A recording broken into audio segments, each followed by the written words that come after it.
I wish that our meeting time was a little bit longer. I kind of get breathless as I think about all we have to accomplish today in a short time. So we're going to proceed through the agenda without a formal break. There's water in the back with glasses if you need a glass or so of water. If you need to go to the bathrooms, we scouted those out, and all you need to do is just go down the hall here to so there's a large break, turn left, and you'll see the ladies and the gentlemen's bathrooms right there. So when you feel that you must leave to do whatever you must do, please do that and then come on back, and we'll just proceed with the meeting. And we're going to work the agenda. We do not have a head table today because we feel it's very important that we all, as officers and board members of NaCCRA, get to know everybody. So that's why we're kind of scattered throughout the room. I wish you would take a look at somebody that you do not know in this room and just either get up or turn and say hey to somebody that you've never met before and introduce yourself. So if you'll do that, and I'd like to introduce back in the back Heather Turner, who is the Executive Director of Stone Ridge, which is my home. And she came just to say hey. So everybody introduce yourselves to somebody. Hello, Joe. Somebody.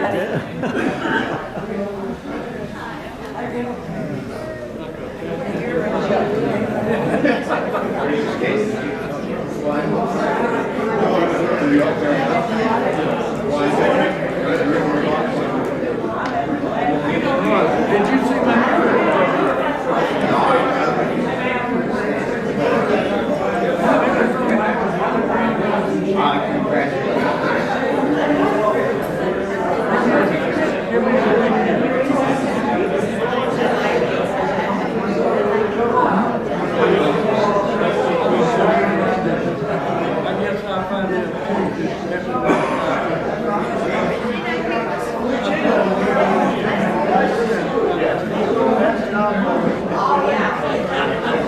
And just as quickly, we're going to ask you to find your seats, please, and we'll proceed with the introduction of our officers. Way in the back in a red jacket is Ann Winslow, who was Secretary of NaCCRA for a good many years. She lives in Boston area. She is a really good friend to us, and I'd just like you to say hey to Ann. And she has a notebook back there, and she is taking the names and addresses and emails of all of the people who are here. So if you have not signed Ann's book, please do so, because we need to have a record of who is here, and also we want to write to you. So just let me sure you have worked out on the notebook.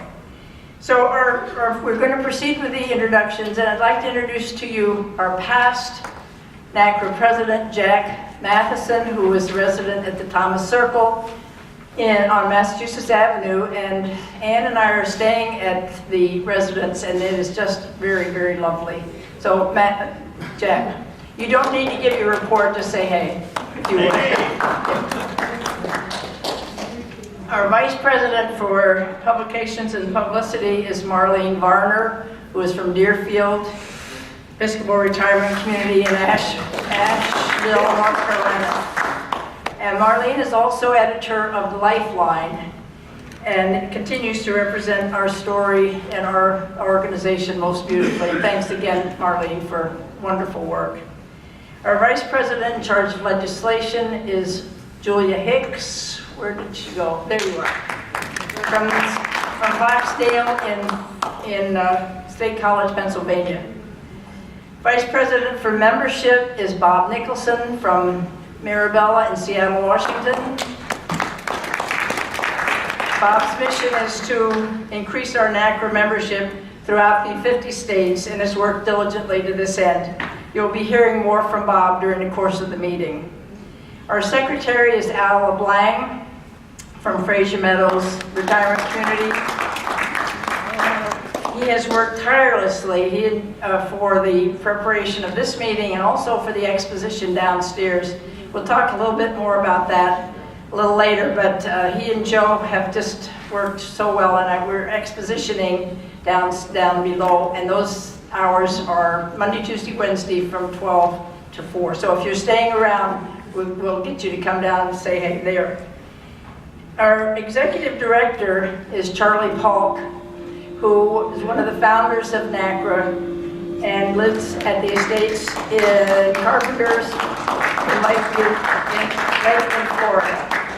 And I got to tell you, Charlie Polk, when we had this, to nominate people who are one of the 50 celebrants for the 50th anniversary of NaCCRA, Charlie was nominated and has been elected. So one of the 50 recipients. So there will, when are they, that award dinner or presentation? Tuesday night? Tuesday night at 5:30. Tuesday night at 5:30. So if you get a chance to do that, please. And also there is a gentleman from Whitney Center in Connecticut and in Hamden. His name is Bob Lane, and he's also one of the 50 recipients. So we're just delighted. You have not yet met Bennett Napier, who hails from Tallahassee, Florida. Is Bennett's here? Yes, there you are. He's CEO of Partners in Association Management and is primarily responsible for accounting and fiscal management of NaCCRA. His office also monitors NaCCRA website and answers questions posed on the site. I don't think we're all very much aware of the website, and I know that Bennett's going to speak to that. I'm going to let him talk about his work for us and with us. So Bennett, please. And he also was the one who finally got us so we had water here for this afternoon. Thank you, President Walsh, and make sure I have my watch on so I don't take too much of the membership time today, but thank you for allowing me to be here. And President Walsh just asked me to kind of introduce myself personally, to give you, outside of the board of directors, the members of NaCCRA from around the country, so we appreciate your representation from many parts of the country that are here today. Just to give you a little bit of background on my company and our staff, we have had the ability, or me personally, I've been able to work with the Florida Life Care Residents Association for 20 years, and out of the state associations around the country, Florida may not be the longest association, but I believe it is the largest association in the country in terms of the number of members. So we have just around 13,000 residents that belong to the Florida Life Care Residents Association, and I've been working with them. They started in 1989. I started working with them in 1991. And so 5 residents started that association back in '89, and it's grown to a quite sizable organization in Florida, and it's done a lot of good work, as many of your state associations and local organizations have done as well. Just to give a little bit of background in terms of my relationship with NaCCRA and hopefully what we can do going forward. I actually worked here in DC for a while, working on Capitol Hill with the congressman from North Carolina and a foundation here in DC. The rest of my career has been in organizational management and advocacy for a lot of different groups, a lot in the healthcare arena, in addition to working with FLICRA. So our office is actually what's called an association management company. Those of you that live in this area of the country are probably familiar with that concept, where you have organizations of all shapes and sizes contract with the company rather than hiring direct employees to provide project management services or in some cases full service management. So our company in Florida, we manage and work with different trade associations and individual membership associations ranging in size from NaCCRA to own-up groups with a $4 million operating budget. So we have a pretty wide range of expertise in terms of resources that we can hopefully provide to NaCCRA going forward. As your president mentioned, back in the spring of this year, through the board's efforts, we have been contracted to work with NaCCRA on a small scale to start. So effectively we're working directly with your treasurer, Mr. Walton, to do the financial management using one of our CPAs that does the books for NaCCRA every month and provides your financial statements and transparency to the board. And then we're also serving as your administrative office, so that if members or prospects from around the country want someone to call beyond the individual board members, they can call our central office in Florida. We'll take care of their inquiry as best we can, and if we have to transfer them to a board member, we'll do that depending on the subject matter. And so all of the email inquiries coming off of the NaCCRA.com website, those are things that our staff's already handling. Our goal, and I believe your board's goal, is that as NaCCRA grows, that we can be a resource to help you go to the next level of success.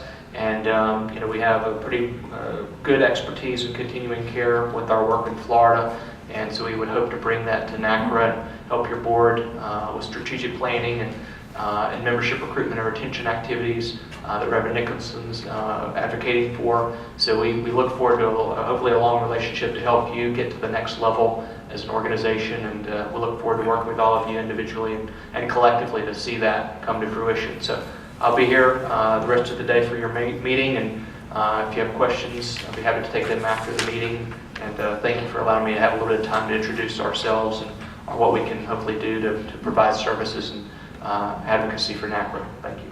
Thank you, Bishop.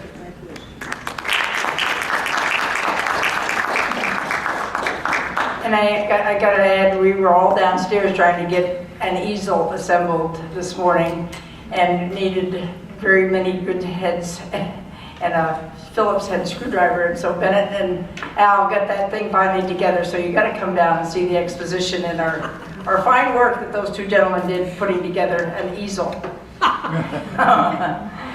But anyway, you just wear many, many hats, and I thank you so much for all. We are honored to have many visiting firemen here and guests from Leading Age. Inasmuch as Leading Age is celebrating his 50th birthday, our festivities are getting underway, and there are lots of people in lots of places around this great convention hall. So little by little, we're going to have, we're hoping to have Larry Minix extend greetings, Dr. Cheryl Phillips, who's the Senior Advisor, Vice President for Advocacy, and then we have a very lovely lady who just gave up. She was married a year ago, and she just decided it would be well to be a nice, wonderful wife and bride, and so she resigned from her job, and we're just delighted that you still keep in touch with us and that you would come and extend greetings to us. So this is Susan Weiss, and I'd like to introduce her to you. She's also a life member of NaCCRA. Oh yes, she is a life member of NaCCRA, and she has a beautiful smile. Thank you. And married to a sailor.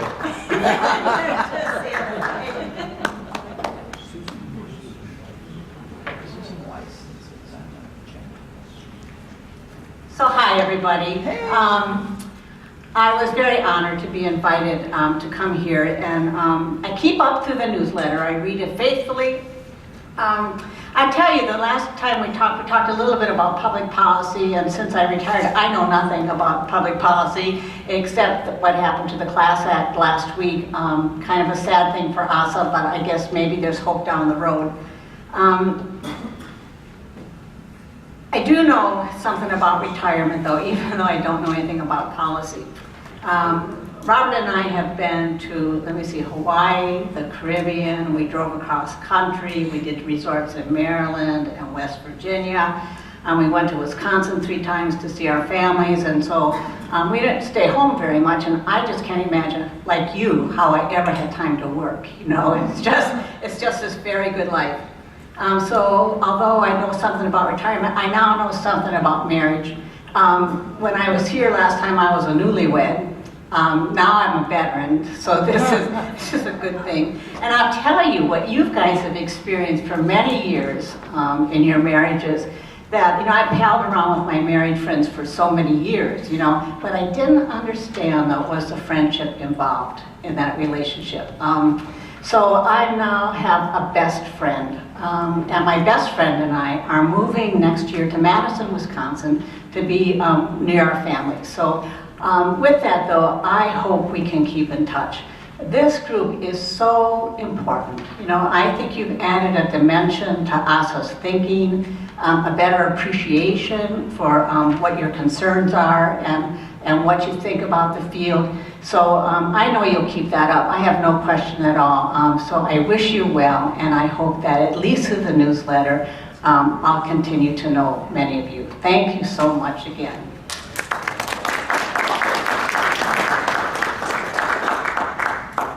Thank you, Susan. It's just absolutely a delight to have you. So you just got to come back and see us, or else we'll have a meeting in Wisconsin, so you can join us.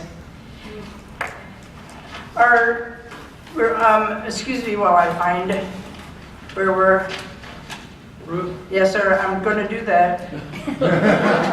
All I got to do. Brian is here, and he's Chief Operating Officer of the Estates at Carpenters. Wrong name. Wrong name? No. No. All right, that's not good. And he originally, I gotta just say this, he hailed originally from Manchester, New Hampshire. So you got a little New England blood in you. And he's lived in Lakeland for many years and is currently licensed by the state of Florida as a health care risk manager. And he fills that role with the estates at Carpenters. I know that Charlie would love to introduce him to you all, and so I'm going to relinquish the mic for him to introduce a really great gentleman who is going to talk a little bit about CCRCs of the future. Do you need to have me move that? Can you do it? All right. We'll get back and stand up. Okay.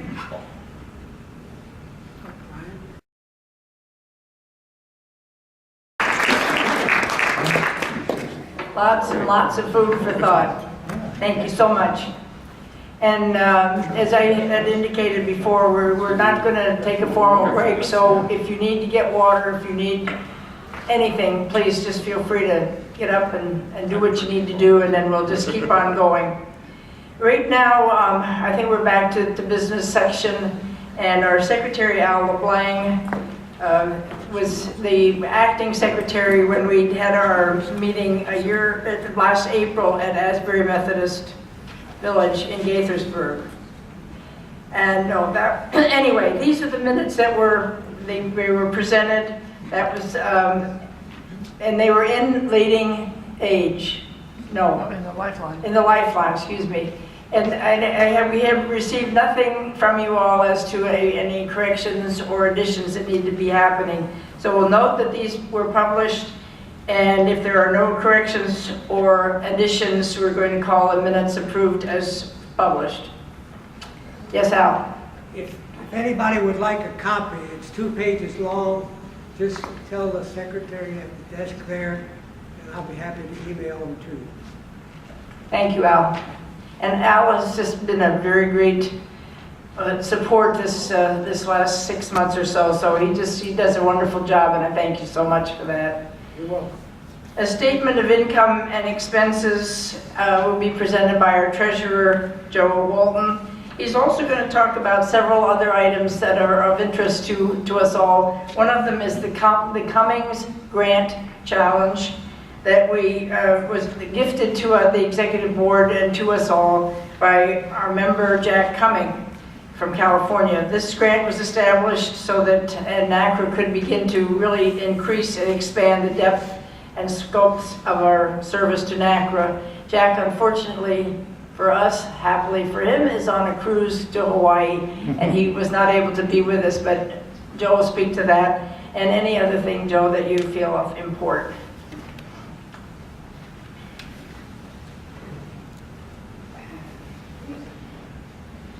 Ruth? Yes. Is there anything to be done about the temperature in here? We're Are freezing. you hot or cold? Oh, You are? All right, Bennett will take care of that. Thank you. I'm always hot or cold. Thank you very much, Ruth. It's a delight to be back here again, to see old friends and to meet new friends.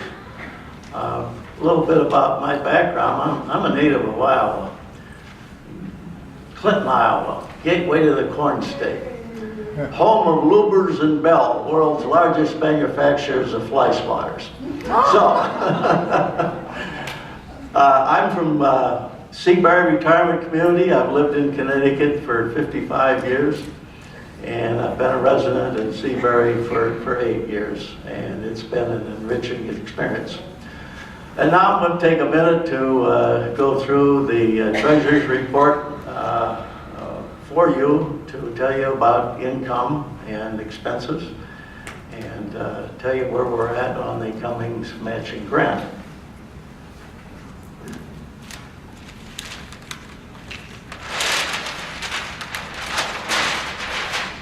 First of all, how much money do we have in the bank? Well, it's as of September 30th through the third quarter, we have in our checking account with Wachovia, and that's our operating account, a sum of $2,350.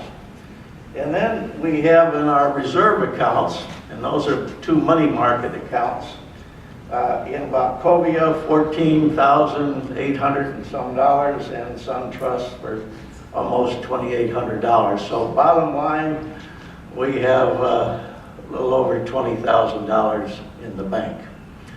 Now, the big part of getting to that $20,000 is reflected in the Cummings grant. So let me tell you about that.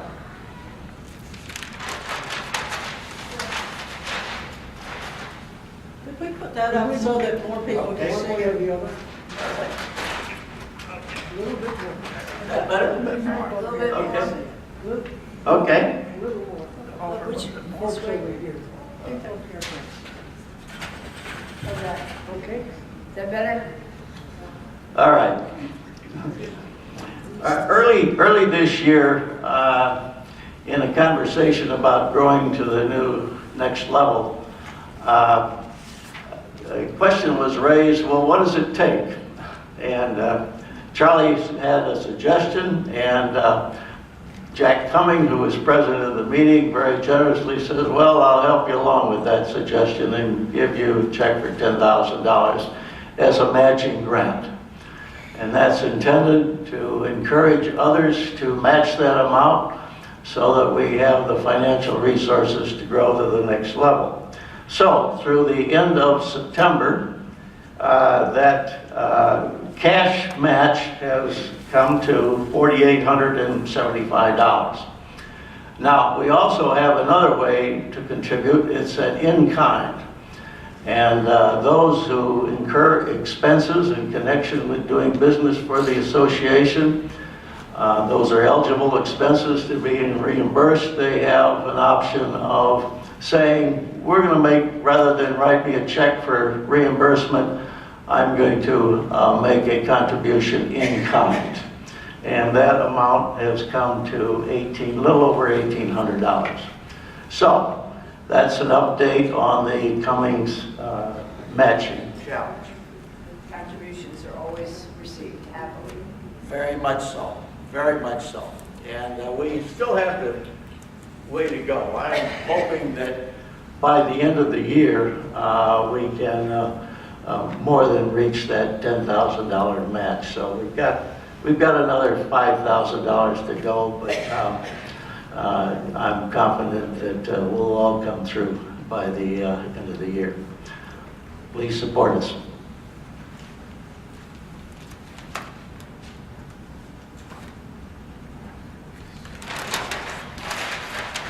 Okay. Income and expenses through September 30th. Okay. Through the first 6 months of this year, we had income of about $25,600. And through July, August, and September, we added some additional income to bring us to a total of $29,700 income through the end of September. So how about expenses? Well, in the first 6 months, we had $20,000 worth of expenses, so we were still $5,000 on the plus side. But we've encountered some more expenses through the third quarter here. So now, year-to-date basis, our expenses are $33,700 roughly. So we've spent more than we've taken in, so we've got to do a little more work to increase our income.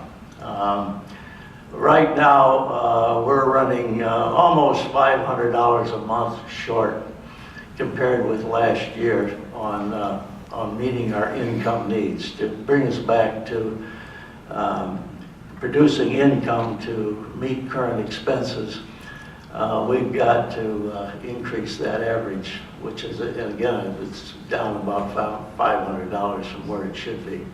So there's a lot of work to do. And the place to focus on is individual memberships.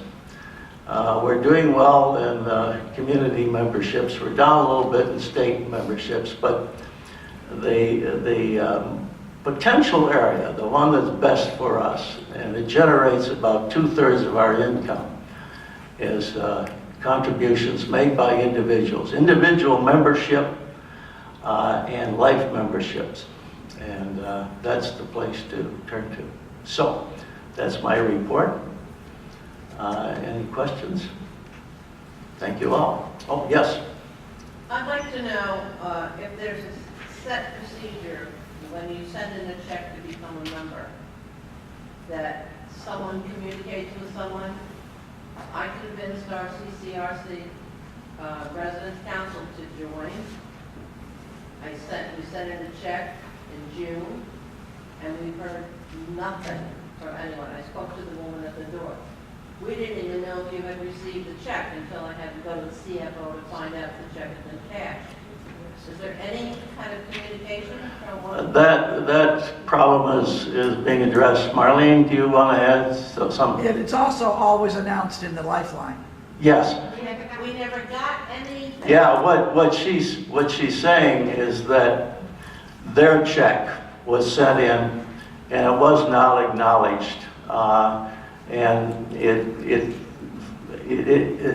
you're saying in time it's acknowledged and not. If it's not, I need to know about it, so I Okay, can follow yeah. up on why I didn't get the report. And remind me again, do we not acknowledge individual contributions as well? They're always printed in the Lifeline. They're always put it in the If we Lifeline. don't get the Lifeline, how do we know? Okay. When your membership normally brings it, and if you Yeah. don't get it, we need to hear from you. Yeah. Well, I understand the problem. I was not aware of this until last night, but thank you for raising it, and I promise you it will be addressed. Thank you. Okay. Any other questions? All right, thank you again. Thank you, and Joe's report will be filed for audit, and thank you so much. And we are going to address the issue. So there's going to be some mechanism to thank people either by email or by card, letting people know that we indeed have received your money. I know a canceled check so many times it says is your receipt, but it's very difficult, I know, if nobody ever acknowledges that. So we're going to really bend every effort to do that. And one of our founders is Charlie Polk. He's been a tireless worker for CCRCs, both in Florida as well as the National Association. Charlie's past president of NaCCRA and currently executive director of NaCCRA. He's also serving as president of the Florida CCRC and has been a friend to us all. I met with Charlie in January while on a trip to Florida, and I stand in awe of the depth of his knowledge, as well as his wisdom and his high regard for every single person involved with CCRCs all over this world of ours. He's thoroughly dedicated to our mission as an organization, and I'm honored to present to you Charlie Polk, who will take us down the path to 2011. I need to add to you all as well that Charlie was named one of the 50 celebrants this year in Leading Age's 50th birthday celebration. NaCCRA is because of Charlie's dedication, his interest, and his counsel. So here is Charlie, one of our founders, a past president, and a very, very dear friend. Charlie.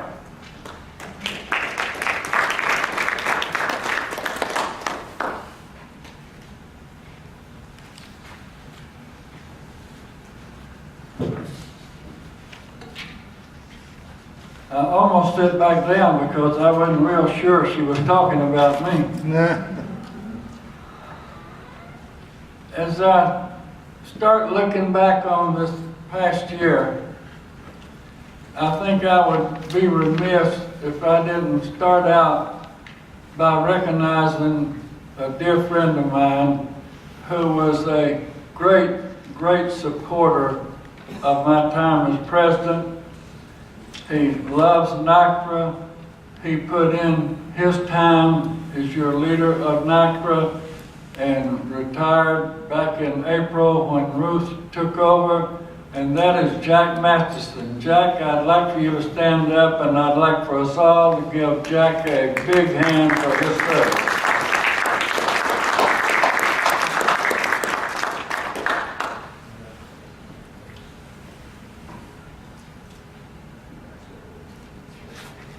So many things have happened this year that are first time and big time things. Ruth mentioned that Bob Lane from Camden, New Jersey, who is the father of, is that right, Camden? Hamden, Connecticut. Camden, Connecticut. Hampton, Connecticut, I'm sorry, yes, I knew that. He's a graduate of Yale, a professor of Yale. Whitney Center he is. Bob called me a few years ago and says, I want to join NaCCRA, but there's some strings attached to it. I said, yes, the $15, that's what's attached to it. He said, but I want to attach another string to it. I want your support in getting Gray is Green for seniors off the ground. I think if the country's going to do something big in this program, we've got to get the senior population behind it, and I need NaCCRA's help to do that. Well, I agreed that we would do what we could to assist him, and he's kept going pretty much all on his own until one year he called again and says, would you send a NaCCRA representative to a meeting? I said, when, Bob? He said, next week. I said, Bob, the weather is predicting the biggest snowstorm of the year in Connecticut next week. He said, well, I really would like to have someone from NaCCRA there, so, you know, there's always go-to people. Jack Masterson was a go-to person.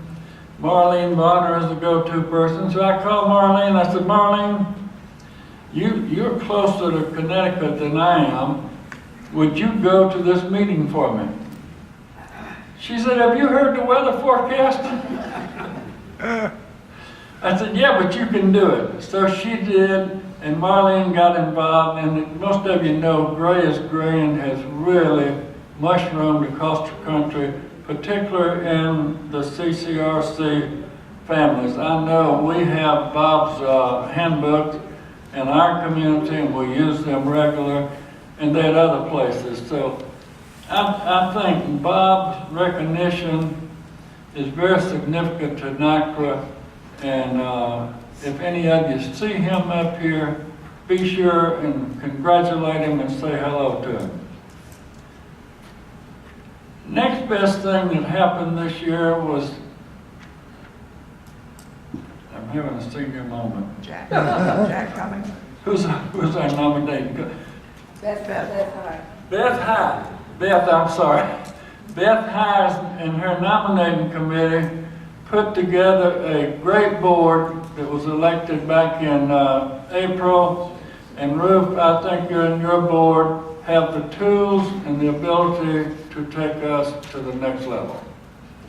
You met Bennett Napier a few minutes ago, the president of Partners in Association Management. You know, Bennett don't like to brag on himself, so I'm going to have to brag on him a little bit. 2 years after FLACRA, the Florida Life Care Organization, was created in Florida, it was like most state association, was floundering, didn't know which way to turn, didn't have any money. Everybody thought they were too old to do any work. Well, Milt Brummer, who became the second president of it, negotiated a contract with Bennett to become the management firm for Florida Life Care Residents Association. In short order, it became a professional organization with a large membership, sufficient money to do its mission with. I'm also president of the Florida Life Care Residents Association at this time, it is the most rewarding job I've ever had, because when I wake up on any given day and I want to do something, I call Bennett and say, what do you got I can do today? And he'll say, well, you can go to this community and speak. Or if he's got 15 things that needs doing, he'll call and say, you want to do anything today? I said, no, and he'll do them all. So it's that kind of relationship that's developed in NaCCRA, and it makes really being a volunteer worthwhile, because when you got a professional that's on the job 7 days a week, it makes it a lot easier to be a volunteer, because you only have to volunteer when you want to. So I am delighted that Bennett's on board with NaCCRA, and to give you just an inkling of the scope of his participation, 2 weeks ago he spent 10 days in China for an organization that he is the management firm for. So he not only has a big business in the state of Florida, but a national business and an international element to his business. So Bennett, we're delighted to have you with NaCCRA as well.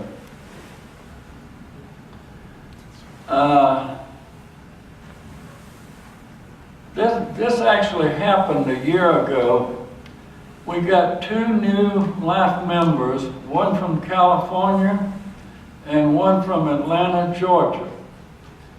Jack Cummins from California and A.V. Powell from Atlanta, Georgia. They're both actuarists, is that the way you call it? Actuaries. They do actuarial studies anyway. I'm not real sure why Jack actually joined NaCCRA, other than he is a very brilliant guy when it comes to statistics. He needs to stay busy, and it looked like a challenge for him to get involved in NaCCRA. A.V. Powell, I had met at an NASA meeting a couple of times. As a great big jovial guy that runs an actuarial company in Atlanta, Georgia, that does a lot of business in Florida. So I called him and I said, A.V., are you retiring and moving into a CCRC? He said, no. I said, well, I got a check for $150 from you for life membership. What is your plans? Why did you join NaCCRA? He said, well, I'm going to build a CCRC, and I wanted to learn a little bit about residents before I did. So they are 2 great resources for residents that are members of NaCCRA now. To help you out a little bit, they both can give an outstanding presentation with a 10-minute notice. And we've got A.V. coming to our annual NaCCRA meeting as the keynote speaker this year. So after that, I'll tell you how his speech went over with residents, because they talk in numbers and stuff like that. But I thought that was really a big jump. Jack has done 2 significant things for us so far. One was the $10,000 that Joe talked about.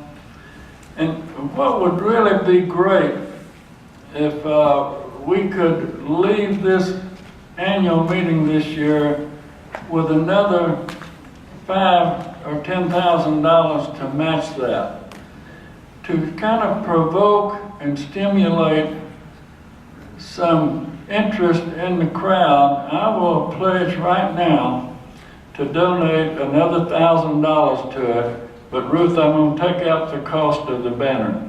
Already. Okay.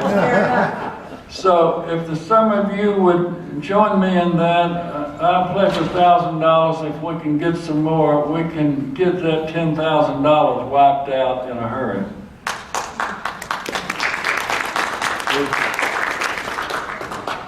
We already have one taker here, that's wonderful. From Connecticut, from Dan, who's president of NaCCRA. Yes, that's wonderful. So we've got to start. Good. Okay, the next thing that Jack Cummins has done, he agreed to chair the bylaws committee for NaCCRA. As I'm sure most of you don't know, back during mine and Jack's times, you know, we were struggling to try to keep the ship afloat and really didn't pay as much attention to the bylaws as we should have. So Jack is heading up a committee to get them in order and get them squared away. And hopefully by the annual meeting coming up next April, he'll have a draft ready for your action on. Next great achievement this year, Ruth went to work right away, right after she was elected, and 2 days later, she had a commitment from Larry Minix to give us a booth. I believe the rental on that booth for everybody else is $899 or something like that, and it was provided with all of the accessories that go with it for free to NaCCRA. I encourage each of you to get by there tomorrow and see it. It's an experiment. Al and Joe set it up this morning. We've got handouts from several communities around the country. Hopefully this will become an annual or twice a year event, and we'll have more and more handouts from around the country. Booth number 1249, thank you. I told somebody earlier it was 1279, 1249. You'll find us. So come by and take a look at it tomorrow. Another thing that happened this year is the first time we've done that in NaCCRA, we've done it several times in the Florida Association, is we had a board meeting by telephone. Worked extremely well, got a lot of business done, and saved thousands of dollars. The next step there, Al, is to have a webcam board meeting. I've participated in 2 this year with Leading Age, and let me tell you, for a country boy, that's the most amazing thing I've done is sit there and the camera zeroes in on the speaker, and when you're talking, it projects your speaker out to the picture out to the group, so it lets you see the person talking. What it doesn't do is give you a picture of everybody's reaction to what you said. But it's a great way to have a board meeting. I would be remiss if I didn't comment on our only tangible, physical, in-hand asset that we have, and that's Marlene Bonner and the Lifeline.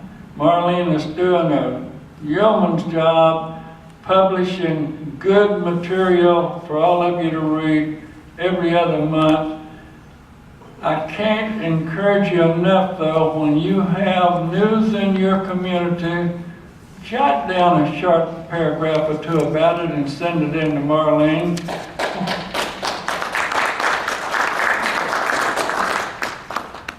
What you might think is not really interesting, but I tell you, to other residents around the country, what you're doing in your community is extremely interesting.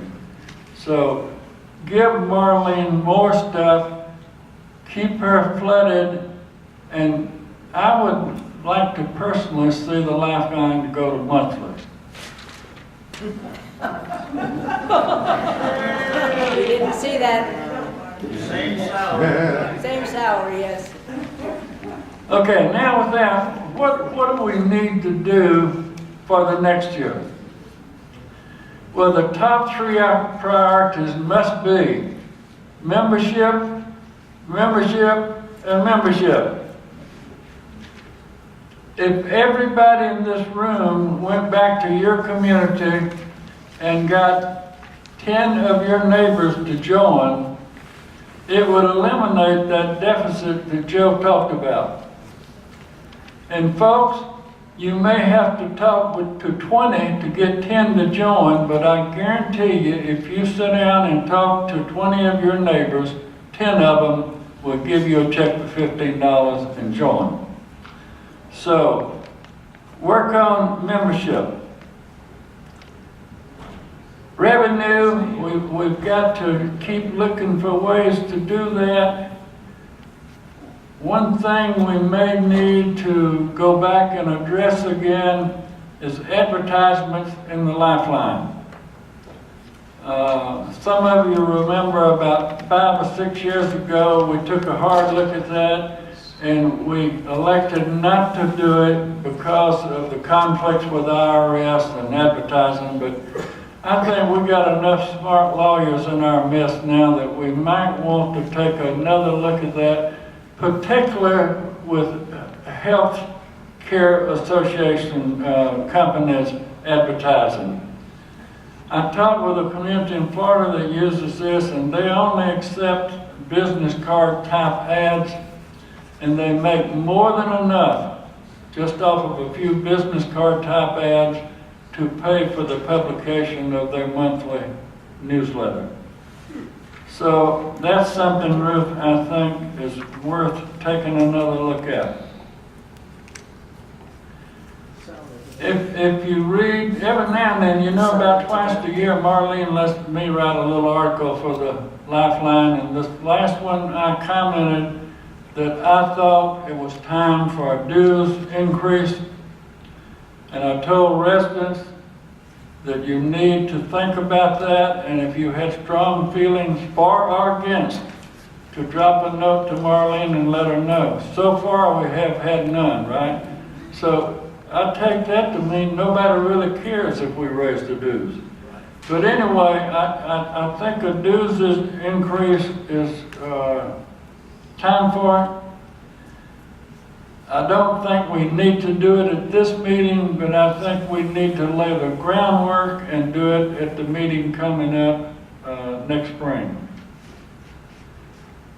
I don't know where any of you know it or not, but when NaCCRA was first started, they were not going to authorize any individual memberships. They felt, the gentleman that formed it felt that they could organize the 40, back then I think there was 42 states with CCRCs, get them organized into state associations and get those 42 states to join. Well, up until this date, there's only 9 states with a statewide organization. That's how many they had from day one of NaCCRA, and it doesn't look like we're going to get any more anytime soon. Hopefully we will, but they're hard to come by. One thing that you can get is community memberships. Most communities, that when I speak with a community, I tell them how bad we need them as a member, and it only costs you $150 a year, and you get 10 copies of Marlene's Lifeline every other month, and that's worth $1,000 every time you get them, because each one of those Lifelines is worth $100. And I feel a little bit.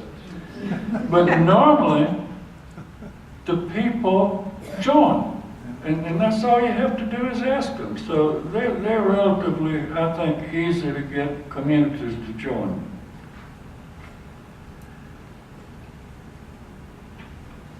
Another thing, Ruth, I think we've got to start thinking about for next year is we must advocate for standalone nursing homes, standalone assisted living facilities, and for seniors living in HUD housing. Now, I realize that we are a CCRC-related industry, but if you paid attention to Brian, there's some real problems on the horizon for the baby boomers to move into a CCRC, finances primarily. I don't want to sound critical of the generation of baby boomers, but I have a daughter that's in that generation. And for years, all of her and her husband's money was in one account with one business identity. And no matter how hard I hammered at them, they would both look me in the eye and say, you're old-fashioned. We forgot more than you're going to ever know anyway. And they kept singing that song until they lost half of their assets. That happened to thousands upon thousands of the baby boomer generation. So, we got to advocate for all senior housing.